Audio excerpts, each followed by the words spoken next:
நம்ம தான் பாடுறோம், என் மேல கர்த்தர் இருக்கிறார், எனக்குள்ள ஆண்டவர் இருக்கிறார்னு.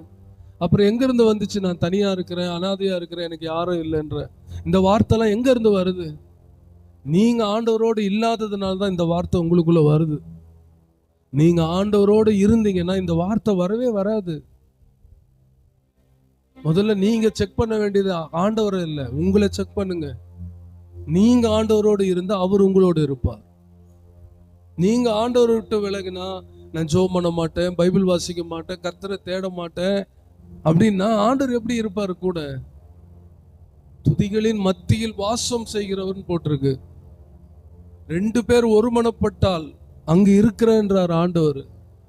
சும்மா எதுவுமே பண்ணாம சும்மா வந்து ஆண்டவர் கூட இருந்துருவாரா? யோசிச்சு பாருங்க.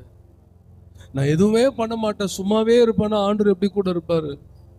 எதையாவது ஒன்றை செய்கிறவர்களோடு தான் கர்த்தர் கூட இருக்கிறார்.